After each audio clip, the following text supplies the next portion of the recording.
Se tem história, tem voz. Se tem piscinate, tem emoção.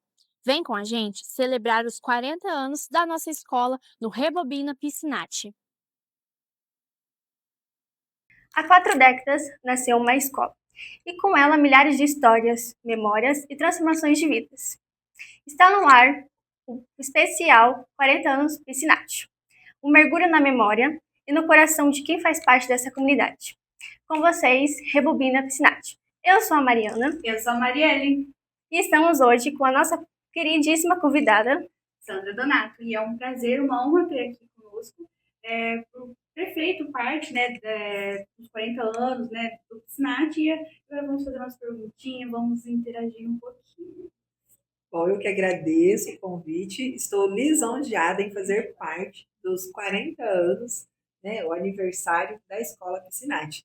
E para mim, assim, está sendo especial demais em fazer parte aqui e compartilhar com vocês as minhas memórias. Bom, Tá, vamos começar. Qual que foi a sensação da senhora pisar os pés depois de tantos anos numa escola que a senhora foi o início de uma carreira profissional? Qual foi essa sensação? Olha, é sempre bom reviver as memórias, né? E voltar, né, onde tudo começou, podemos dizer assim, porque eu iniciei, na verdade, na escola N Pepino, e aí depois minha mãe transferiu nós aqui para o Piscinati, porque nós mudamos para Primavera, né? E assim, aqui eu só tenho boas lembranças, né? Então, cada vez que eu entro, eu falo assim, nossa, como que as escolas hoje poderiam voltar a ser o que era antes, né? Então, nós tínhamos, antigamente, a gente vinha aqui para a escola nos finais de semana. A gente jogava vôlei, futsal, basquete. Então, a gente tinha uma vida dentro da escola. E aqui na escola Piscinati, são as melhores memórias que eu tenho destes momentos com os amigos, com esses grupo de amigos, né? E essas pessoas hoje também, né, sempre que a gente se reencontra, a gente fala muito da escola. Então, realmente, a escola, ela marcou muito a minha vida e a minha adolescência, podemos dizer assim. Essa escola aqui, eu só tenho boas memórias dela. Realmente, né? Porque estudou aqui, aí informa, depois volta aqui, aí você lembra dos momentos bons. Até aqueles momentos que às vezes não foi tão bom, mas acaba relembrando, né? Com certeza. E eu falo assim, voltar, né, à sua origem, ela faz todo sentido. Porque quando você retorna, eu falo assim, hoje a escola aqui, ela mudou algumas coisas, mas ela permanece igual que era antes. Então, assim, é sempre bom você voltar e rever, né, como que está o espaço onde tudo aconteceu. Que é diferente, hoje se a gente voltar lá no Enio, com a reforma, ele já não tem mais as mesmas características que tem a escola Piscinati. Os traços, né? Exatamente. E bom, a gente tem uma dúvida, né, que a senhora, né, nossa vereadora hoje, né, uma das únicas mulheres, né, no caso, a gente quer saber como que a senhora, como era como aluna aqui na escola, se a senhora gostava de estudar, se não gostava muito, como Bom, conte nós. Olha só, eu sempre digo para minha filha assim, eu nunca fui a primeira da turma, tá? E assim, aqui no Piscinati eu reprovei no 5º ano e reprovei também no 1º ano do ensino médio, né? Porque no 5º eu era bagunceira. Terrível. A minha professora de português era a professora Nilza, né? Ela sempre vivia chamando minha atenção, porque sabe aquela aluna rebelde que vinha para a escola só para bagunçar? Era eu. Eu era terrível dentro da sala, tirava toda a concentração da turma. Eu ficava o tempo todo conversando, eu converso muito, né? E aí uma reclamação que eu sempre tenho dos meus filhos na escola, que eles falam demais, eu falo assim, olha, a fruta não cai muito longe do pé, né? Então é nesse sentido. Mas assim, dizer assim que eu era uma aluna exemplar, eu nunca fui, tá? Eu sou muito sincera e honesta em dizer isso. Mas sempre fui muito esforçada. Então, dos 12 filhos que os meus pais tiveram, eu sou a caçula. E dos 12, a única filha formada, né, que conseguiu terminar os estudos. Por quê? Porque os meus pais, eles sempre valorizaram muito o trabalho e não muito o estudo. Então, assim, se os filhos quisessem estudar, bem. Se não quisesse, vai trabalhar, meu filho. Entendeu? Porque tem que ajudar em casa, com as despesas. E naquela época era tudo muito difícil, né? E aí, dentro dessa dinâmica, por mais que eu não gostasse muito de estudar, mas eu fui, sabe, me esforçando. E nessa época que eu estudava aqui na escola, Eu também, aqui no município, eu fui a única menina a vender picolé. Então, assim, além de estudar de manhã, né, ou às vezes mudava o turno, estudava à tarde, no contraturno eu vendia picolé para ajudar no sustento em casa. E aí, naquela época que a gente hoje tem como bullying, né, os meninos tiravam muita onda, tiravam muito sarro, né, porque eu era vendedora de picolé. Mas isso só fez com que a gente pudesse crescer, né, crescer e entender como que realmente a vida funciona, amadurecer, né? E além disso, também trabalhava de babá, de empregada doméstica. Então, assim, a gente também não teve uma vida muito fácil. Então, desde que eu me entendo por gente, eu tive que trabalhar e estudar nesse sentido. E eu fui conquistando. Na verdade, mesmo não sendo uma aluna exemplar, a gente foi vencendo as barreiras e foi conquistando aí os objetivos. Verdade. Isso mostra que a gente às vezes, né, fala, nossa, mas eu não sou tão inteligente, eu não sou capaz. Mas no final, o esforço, ele ajuda muito a gente nesse quesito, né? Exatamente. E o que a gente percebe hoje? Às vezes os jovens, eles se cobram muito, né? E fazem um comparativo com o colega, porque tem aquele colega que é super inteligente, só tira notas boas, só tira 10, e eu acabo me sentindo menos, né? Um colega acaba se sentindo menos. Mas nem sempre é a nota que vai dizer quem você é, entende? É a sua força de vontade, né? Qual que é o seu objetivo? O que você almeja, né? Então, é nesse sentido que a gente tem que pensar que ninguém é menos ou mais que ninguém, né? É o seu esforço diário que vai fazer com que você possa conquistar os seus objetivos. Relembrando, qual foi a década que a senhora estudou no Piscinati? Minha década de 90. 90. Então, a senhora está aqui desde o quinto ano e finalizou o ensino médio aqui. Olha, eu vim para cá, eu estava, na verdade, não estava no quinto, eu vim para cá, eu estava no terceiro. Aí do terceiro eu fiquei aqui até o primeiro ano do ensino médio. Aí depois eu fui para a Escola Rosa dos Ventos. Aí eu fiz no Rosa dos Ventos, como eu reprovei o quinto, reprovei o primeiro, aí eu fiz um supletivo, entendeu? Aí eu fiz um supletivo, consegui avançar e terminar. E aí depois fomos para o vestibular, né? É o terror. Muitos alunos.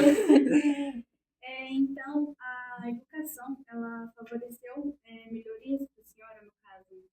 Com certeza, né? Hoje eu vejo assim que a educação ela é prioridade, né, na nossa vida e é o que é algo que eu sempre digo, né? Tanto eu quanto meu esposo a gente sempre deixa de via de regra em casa para os filhos, né? E para quem estiver ao nosso entorno, estude, porque assim sem diploma também você não consegue conquistar muita coisa, entende? Então vá, erga a cabeça, estuda, porque hoje a sociedade exige de nós um conhecimento e ninguém tem conhecimento se não for através da educação, né? Então a gente tem um conhecimento de vida, mas o conhecimento teórico é através da educação. E esse conhecimento teórico vai fazer com que você possa aí se respaldar e te auxiliar você a enfrentar barreiras cotidianas, entende? É como o Nelson Mandela falava, né? A educação é a chave mais poderosa para mudar. Com certeza. Porque as pessoas podem transformar o mundo, né? E através do conhecimento. Verdade. E quando a senhora saiu do ensino médio, a senhora fez alguma faculdade ou demorou um pouco, logo se formou, já começou? Conte um pouco essa carreira após a escola. Não, já terminei o ensino médio e aí eu fiz um cursinho preparatório, né, para fazer o vestibular. Eu lembro que naquele ano eu estudei tanto, que eu queria muito passar no vestibular. Mas, assim, lembrando, sempre, minha vida nunca foi fácil. Sempre estudando e trabalhando. Aí, nessa época, eu estava trabalhando na loja, né? Eu trabalhava na Jaíza. E não passei no primeiro vestibular, são 40 vagas. Fiz para pedagogia, por quê? Quando eu fui me inscrever, e foi logo quando veio a universidade, né? Que veio a Unemate para cá. E era muito concorrido os cursos. E, nesse sentido, eu olhei lá, eu não sabia nem o que era pedagogia. Aí eu olhei lá, falei, não, esse curso aqui é o menos concorrido. E ainda assim estava 4 por 1 na vaga, né?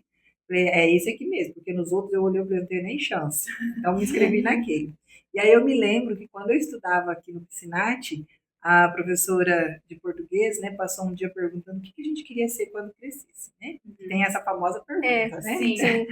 E aí eu respondi que eu queria ser professora, né? eu quero ser professora. E depois fui me inscrever para pedagogia, mas eu não tinha compreendido que para ser professora precisava fazer o curso de pedagogia ou de letras. Eu fui porque era o menos concorrido, eu não tinha essa compreensão ainda. E aí, na época, eu fiquei em 57º lugar e eram somente 40 vagas, né? Aí, após aqueles 6 meses que tem novamente o vestibular, falei, não vou mais fazer vestibular, não quero mais estudar, né? Decidi, vou só trabalhar. E não me preparei. Aí, no último dia de fazer a inscrição, hoje o meu esposo, na época era meu noivo, né?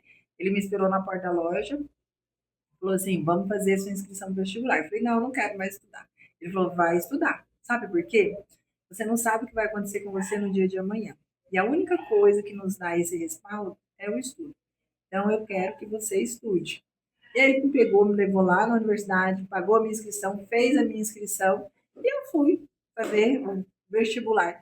E passei em 27º. Passei super bem. Né? Então, assim, eu também acredito que essa despreocupação, você não ficar tão focado naquilo que também fez toda a diferença, né?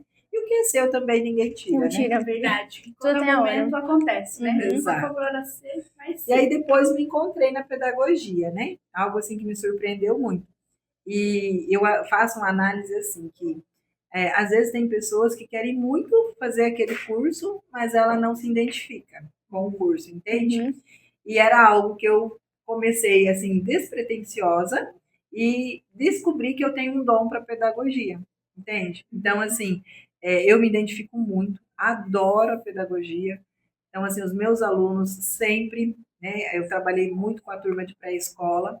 Eu comecei lá na verdade, na Escola Nossa Senhora de Lourdes, eu iniciei a minha carreira trabalhando com os alunos que tinham dificuldade de aprendizagem, eu trabalhava do primeiro até o 9º ano, e aí depois eu fui para o município trabalhar lá na creche, na escola Armando Dias, no Boa Esperança, e depois para a creche, né?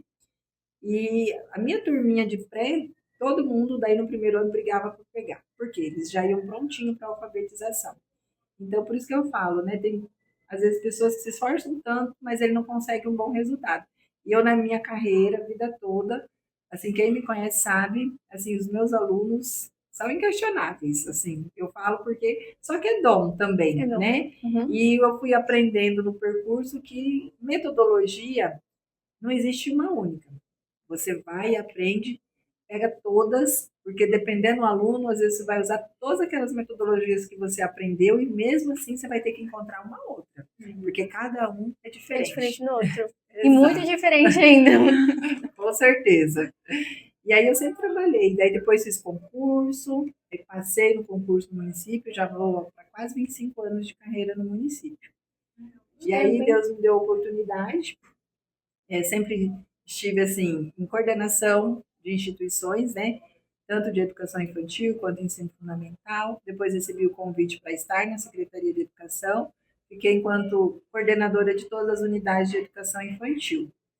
E depois passei no mestrado, fui estudar fora, fui fazer o mestrado em Rondonópolis e fiquei 2 anos fora. Depois retornei, aí trabalhei aqui 2 anos na EMEI Monteiro Lobato, que fica aqui no Primaveras também, né? E depois recebi um convite para estar enquanto secretária de Educação do município. Fiquei nos últimos 4 anos aí enquanto secretária. E agora estou enquanto vereadora. Meu Deus. realmente é uma trajetória bem grande, né?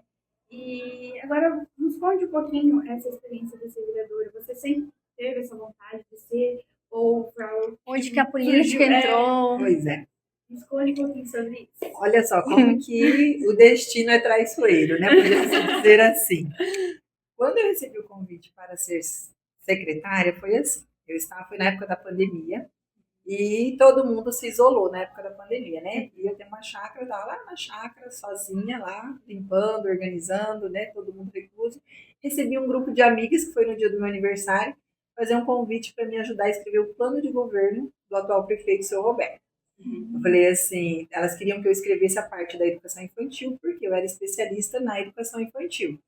Falei assim, olha, eu ajudo, mas eu não peço voto para ninguém. Odeio, bem assim, odeio. E hoje é onde que eu tô, né? Falei, não vou, não peço voto, não vou em reunião, não vou em palanque, não vou em nada. Beleza, concordado. E assim foi. E aí depois o destino me levou a estar enquanto política, né? Por quê? Devido ao trabalho que eu desenvolvi à frente da Secretaria de Educação, né? O prefeito me fez o convite, né, para mim sair enquanto candidata a vereadora. Por quê? Porque eu tive uma boa gestão, tive uma boa entrega no município. Na minha gestão, a gente construiu aí 4 novas unidades, tem mais 3 ainda que está para ser entregue, né? E fora isso, lousa digital que a gente implementou nas salas de aula, kit escolar para o aluno, para o professor, né? E eu era secretária de Educação, Esporte e Cultura, eram 3 secretarias em uma só. Então, diariamente ali eu lidava também com mais de 2.000 profissionais, né? Meu Hoje Deus. o município ele tem a capacidade de atendimento aí para hoje está em torno de 23.000 alunos. Tem município que você vai que atende 700, né? 1.000. Sim. Então, assim, é uma dimensão muito grande. E também eu estava aí fazendo a gestão dos maiores orçamentos da educação do estado de Mato Grosso, que é o nosso município de Sinop, né? Só que eu não queria sair candidata. Falei, prefeito, não é isso que eu quero. Eu sou técnica, eu apenas desenvolvi um bom trabalho, vou ficar quietinha aqui no meu campo. Aí ele foi insistindo, até que me convenceu. Eu assinei lá para me filiar, porque eu não era nem filiada, no último minuto. E o que me levou, eu acredito, né, a ter conquistado, né, 1.808 votos, né, a quem que eu devo, né? Eu devo isso à minha família que me abraçou, aos meus amigos, porque na Secretaria de Educação, quando eu falei que eu seria candidata, a minha equipe me abraçou, falou, vai que a gente te apoia, entende? Então isso é muito importante, o apoio daquelas pessoas que estão ao teu entorno, né? E aí a gente fez uma campanha muito bonita, uma campanha que a gente provou para as pessoas que não precisa ter dinheiro, mas que precisa ter um bom trabalho prestado. Então foi isso que me levou hoje a estar onde eu estou. É de admirar. É mesmo. E por ser 15, né, no total, a senhora é a única mulher, né? A senhora nos conte um pouco qual foi o seu maior desafio, como que funciona, mais ou menos. Bom, tudo muito novo, né? Então, dos 15 vereadores, a única mulher que chegou, né, é, está lá hoje entre esses 15. E muitas pessoas, às vezes, quando vê a gente falar assim, ah, é a única mulher, pensa que é uma alegria, mas não é. Na verdade, é muito triste. A gente poderia ter mais mulheres hoje dentro da Câmara, e até porque para as mulheres se apoiarem, né? Porque, querendo ou não, também uma trilha, né? Um caminho meio solitário, porque os homens, eles se agrupam de uma Uhum. certa forma, né? E eu acabo ficando meio só nesse É. sentido. Então, eu acho que esse é o maior desafio, é você romper essas barreiras, né? Entre a questão do gênero mesmo, né? Homem e mulher. E, sendo assim, a gente tem implementado também algumas leis, entre elas a criação da Procuradoria da Mulher. Não sei se vocês ficaram sabendo, teve conhecimento, que foi o meu primeiro ato quando eu tomei posse. Eu já apresentei essa lei para criar a Procuradoria da Mulher. A Procuradoria da Mulher, ela visa levantar essa bandeira dos diversos tipos de violência, né? E amparar essa mulher e fazer encaminhamento para que ela realmente seja atendida, né, da forma correta como ela tem que ser, né? E aí o papel nosso da legislação, dentro do legislativo, é fiscalizar, né? Como que estão essas políticas hoje implementadas no nosso município. Então, o maior desafio meu hoje tem sido romper essas barreiras e fazer com que os outros 14 vereadores ali possam nos ver iguais, entende? E que a gente está ali para discutir e dialogar no mesmo patamar e que não há diferença entre os gêneros. É verdade. Infelizmente, é uma pauta muito grande, né? Que os casos de violência, eles não diminuem, eles só aumentam. E hoje Sinop, né, ela está entre uma das cidades que está com um número maior de violência. O estado de Mato Grosso, infelizmente, a gente poderia estar aí no ranking em primeiro lugar de muitas outras coisas, mas nós estamos em primeiro lugar em violência contra a mulher. Então, o estado de Mato Grosso tem um alto índice de feminicídio. Isso é muito triste porque não deveria ser assim, né? Mas fazer o quê, né? Infelizmente. Mas ainda bem que tem Mas leis, aí, exato. projetos. Então, assim, Uhum. uma bandeira que a gente tem levantado muito para as políticas públicas hoje estabelecidas, elas realmente serem eficientes na prática, né? Então, não basta muitas vezes você ficar fazendo conscientização, mas que essa conscientização ela possa realmente chegar dentro dos lares, né? Nós tivemos a visita da desembargadora Maria Herotildes, que trouxe um projeto maravilhoso para o município de Sinop. O título do projeto é A Escola Ensina e a Mulher Agradece. Esse tipo de projeto, ele vai fortalecer e vai fazer com que os adolescentes, as crianças, elas levem para dentro de casa a informação que o abuso, a violência não é normal. Porque dentro de muitas famílias isso está normalizado, né? Então, assim, culturalmente, aquela mãe, ela sempre foi abusada ou ela sempre foi agredida e hoje o pai continua fazendo isso com as filhas ou com os filhos e é normal. E não é normal, né? Então, é levar o conhecimento para dentro da escola e esse projeto é muito bacana que ele vai ser através de poemas, de músicas, de TikTok, de vlog, então tudo que os jovens gostam de fazer e aí a gente vai fortalecer o conhecimento, entende? Então, assim, é muito bacana, ele vai vir para as escolas municipais e estaduais. Então, essa é uma pauta realmente que a Procuradoria da Mulher, ela vai estar sempre levantando, né, que é o nosso papel.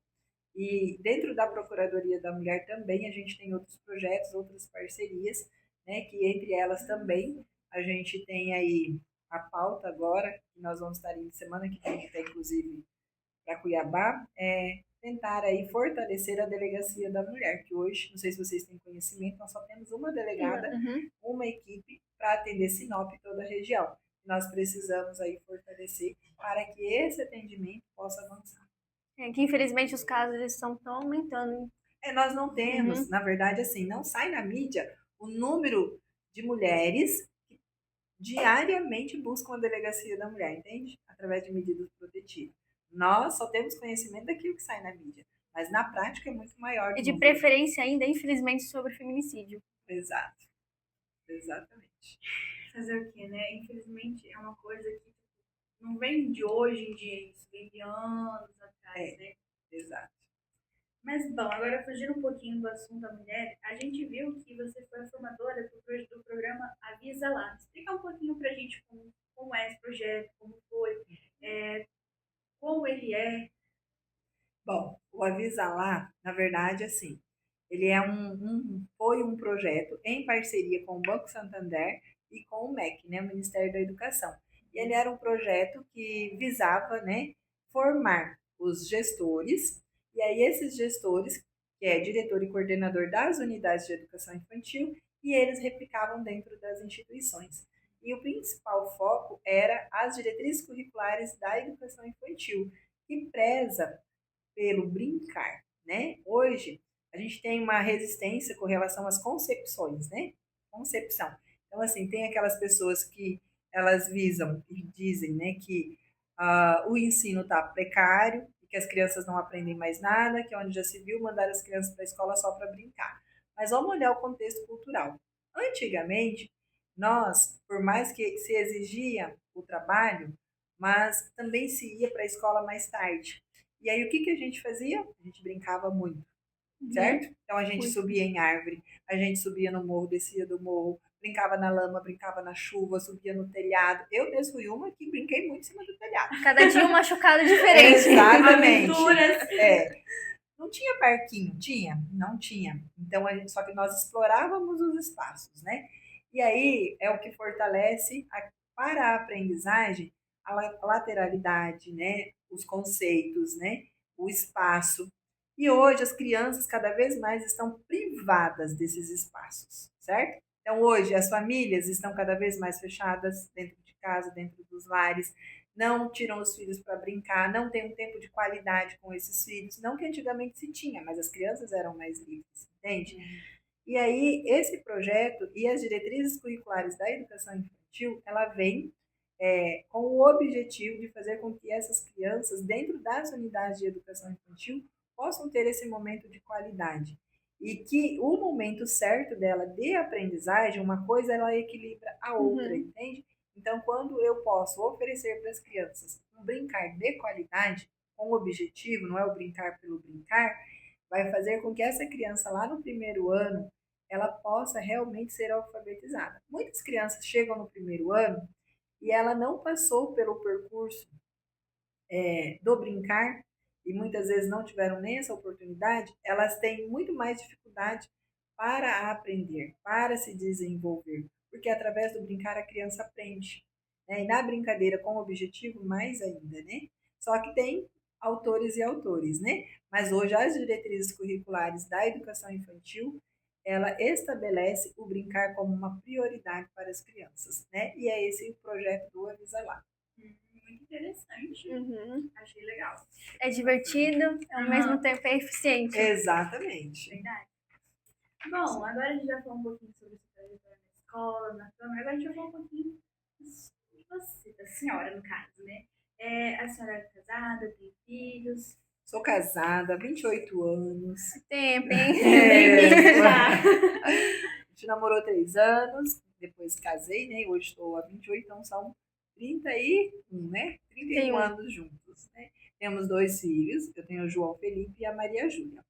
O João Felipe é o mais velho, hoje formado já em administração, ele é primeiro-tenente no Exército. Então hoje ele não, já desde os 17 anos ele saiu de casa, né? Não mora com a gente, está em Cuiabá. E eu tenho a Maria Júlia, que tem 21 anos, também está trilhando aí os mesmos caminhos que a mãe, né? Fazendo pedagogia. Grande inspiração. Então são os nossos 2 parceiros, podemos dizer assim, né? Não é uma família muito grande, mas hoje em dia as famílias elas não são grandes, né? É. Todo mundo está privando aí por uma qualidade, né, na família, não pela quantidade. Em vista do passado. Exato, igual eu que venho de uma família de 12, né? Meu Deus. Imagina os conflitos. Eram numa casa. muitos. Nossa, e a gente adorava jogar bola, quebrar o vaso da Meu mãe, Deus! quebrar a janela, né? Então Aquelas era aquele artes. piseiro mesmo. E não era fácil. Conviver. Mas assim, os nossos pais deram conta, né? Eu vejo que hoje também, se você optar em ter uma família um pouco maior, o jeitinho você dá conta, né? Dá. Aí eu tenho um irmão em casa, então pra mim ele já vale por 12. Aí imagina agora 12 pessoas. A senhora é daqui de São Paulo mesmo, é de outro estado, outra cidade? Eu nasci na cidade gaúcha, no Paraná, e aí eu vim para cá, eu tinha 1 aninho. Então hoje eu estou com 48 anos e tenho 47 anos de Sinop, né? E praticamente a minha vida toda eu me constituí aqui no Jardim Primaveras, entende? Então assim, eu me considero mais sinopense que tudo, né? Assim, conheço Sinop, eu posso dizer assim, na palma da minha mão, todos os dias cresce, abre novos bairros, e aí a gente tira aquele tempinho para ir conhecer, né? No final de semana, dar uma volta, ver os bairros, né? Para quem não tem esse hábito, quando você sai e vai olhar para as extremidades, você se choca o quanto nossa cidade é grande e tem crescido muito, né? É uma cidade muito pujante, né? E muitas pessoas vêm para cá em busca de trabalho. Verdade. Eu mesma, eu não sou de Sinop, eu vim de Juara. E a gente vê assim que é muita oportunidade de trabalho, de crescimento. Ela está crescendo cada dia que passa. E a gente vê essas políticas públicas sendo aplicadas, a cidade ganha uma força maior. Com certeza. Não sei se vocês já andaram ali para aquela região ali do Pico Baracate. Agora está se construindo, né, o Pacaembu ali. As casas são mais de 2.000 casas, entende? Fora, né, todos aqueles bairros que tem ali ao entorno. Então essa região ali daquela MT que vai para Santa Carmen ali, vai crescer muito, muito mesmo, né? E a gente vê assim, Sinop ela cresce os 4 cantos, né? E realmente, para quem investe, para quem vem em busca de uma qualidade de vida, aqui em Sinop tem muito a oferecer. Basta querer e se esforçar, né? Exatamente. Aqui é uma cidade, assim, a gente pode ver que o custo de vida é alto, né? Mas a gente vê também que tem muito trabalho, né? Hoje tem muito emprego na cidade de Sinop e é uma cidade boa para se morar. Também tudo que você precisa, você encontra na nossa cidade. Quem morou em cidade pequena sabe que é uma dificuldade. Agora a gente quer saber um pouquinho mais sobre a Câmara de Vereadores, como funciona, que é uma curiosidade muito grande. Como foi o momento mais marcante que vivenciou? Sei lá, entre esses 6 meses, qual o momento que mais te marcou? Bom, o momento que mais me marcou foi o dia da posse da Procuradoria da Mulher. Foi um momento assim muito emocionante, eu poderia se dizer assim, e de conquista mesmo, de vitória, porque para se chegar até a posse Nós passamos aí por, digamos assim, tivemos que enfrentar algumas barreiras, mas que nós conseguimos enfrentar e alcançar o nosso objetivo, né? Que também é algo que eu gostaria de deixar para vocês, assim, nunca desistam diante do primeiro obstáculo, tá? Persista, que você alcança.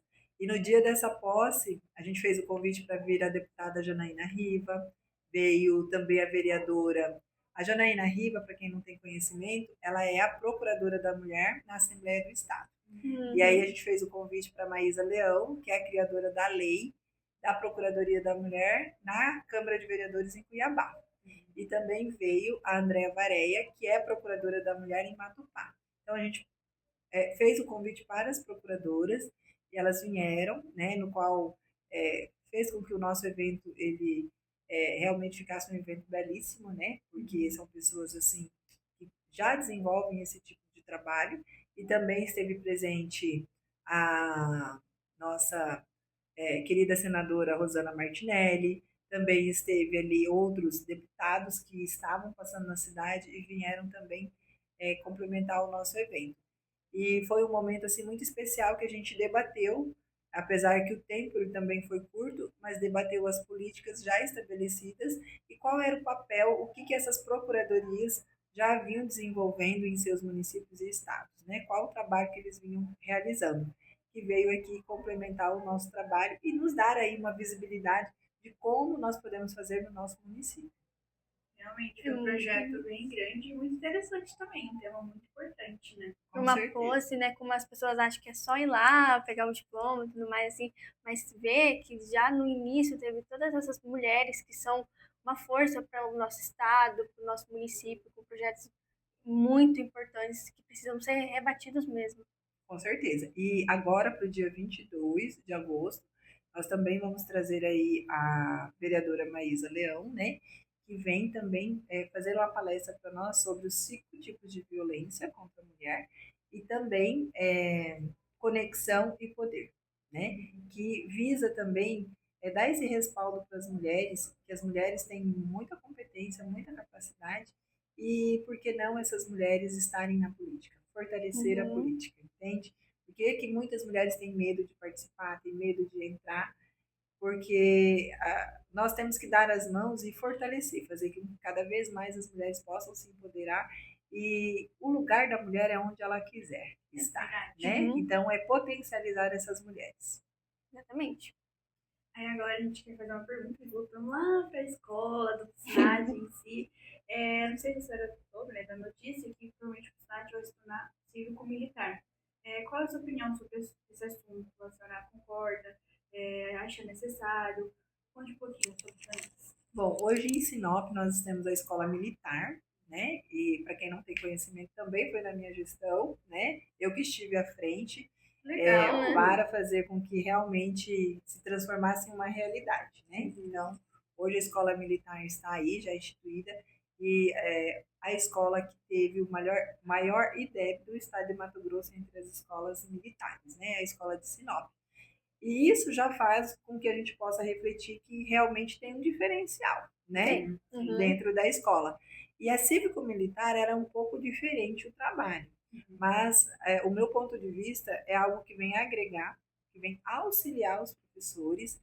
E a escola militar e a cívico-militar, ela não interfere na grade curricular, mas sim ela vai interferir na questão do regimento e na questão das normas institucionais e vem auxiliar os professores.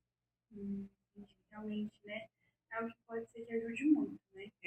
Eu acredito que ajuda, porque a questão do respeito, né, dentro do espaço escolar, hoje em dia é fundamental. E a gente não pode aqui generalizar, mas na grande maioria, muitos adolescentes, eles não respeitam esse espaço escolar, no qual dificulta com que esses professores possam realmente desenvolver um bom trabalho.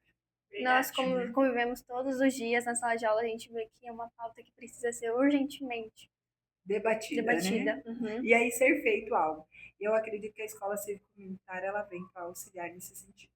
Verdade. Por mais que a gente está no último ano esse ano, mas para as pessoas que estão vindo, né, chegando, algumas que estão passando de ano, realmente vai ser muito fundamental isso, né? Porque a gente passou por muitas situações, né? Que infelizmente são E hoje, assim, complicadas. culturalmente, a gente vê que a sociedade, de uma maneira geral, ela está falida na parte educacional, entende?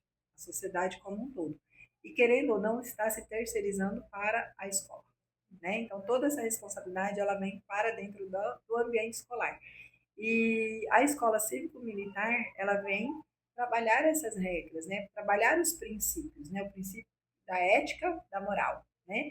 Não que hoje não se trabalhe, os professores trabalham e muito, tem um esforço muito grande, mas o professor não pode nem olhar torto hoje, né? Dependendo para o aluno, Já é problema. já é problema. E querendo ou não, quando se tem os militares dentro da escola, a conversa é diferente. Não deveria ser assim, mas infelizmente né? Triste. Assim, E aí é algo que eu acredito que tende muito a dar certo, que a gente já viu que já deu certo na escola militar. Não se exima de ter problemas, viu, gente? Que a escola militar tem muito problema. Mas, querendo ou não, a maneira de se lidar com eles é um pouco diferente. É verdade. Forma necessária. Se Exato. vai pro bem, vem. Exatamente. E aí vai ficar ali quem se enquadra nas regras, né? Quem não se enquadra, infelizmente, não permanece. Verdade. Mas, bom, a gente vai se encerrando por aqui. A gente agradece muito por ter aceitado esse convite. É uma honra ter a senhora aqui conosco, ter explicado a sua história, a sua trajetória, que realmente é muito importante a gente ver que não foi fácil o que a senhora falou, que no ensino médio, né, estudava, mas a particular ainda vendia picolé, realmente, tipo assim, a gente até meio sentir a dor, às vezes, que a senhora sentia, porque realmente não é fácil em nenhum momento, mas a senhora venceu e a gente conheceu a senhora hoje, mas a gente fica muito feliz. E é uma inspiração muito grande pra gente, que a gente tá saindo do terceiro ano pra encarar a vida lá fora, na faculdade, e ver assim que uma pessoa que lutou, que teve persistência, porque hoje em dia é muito difícil ter persistência, você tem que lutar pelos seus sonhos, porque às vezes você quer subir naquele degrau da escada, mas ainda você tem que começar pelo de baixo pra você chegar lá no topo. E vendo a forma, a inspiração que a senhora hoje mostrou pra gente, pro pessoal também que vai assistir, é uma coisa muito única e se a gente não lutar pela vida, a gente fica só para trás e as pessoas vão indo, né? Exatamente. Bom, para mim é uma honra ter participado. Fiquei muito feliz de receber esse convite. Fiquei lisonjeada mesmo quando o diretor Anderson entrou em contato, depois a professora Marli. E fazer parte dos 40 anos da Escola Piscinati para mim é algo muito gratificante. É um reconhecimento, na verdade, de uma aluna que passou por aqui e ser lembrada. Porque muitas vezes a gente é lembrado só quando as pessoas precisam de algo, principalmente na vida pública. Mas você ser lembrado como alguém que fez parte da história é algo que realmente toca a alma, toca o coração e que eu fiquei muito feliz. E que vocês, enquanto instituição, que vocês continuem esse trabalho maravilhoso e que vocês, enquanto alunas que estão saindo daqui, que vocês também possam retornar a essa escola e contar um pouquinho da história de vocês, porque vocês fizeram parte, né, do contexto da história da escola João Molino, Sinai de Guerra. E falta de inspiração não vai faltar, porque Verdade. hoje, meu Deus, que responsabilidade. Mas, Obrigada. pois bem, a gente fica por aqui, espero que vocês gostem e até o próximo episódio. Tchau! Tchau!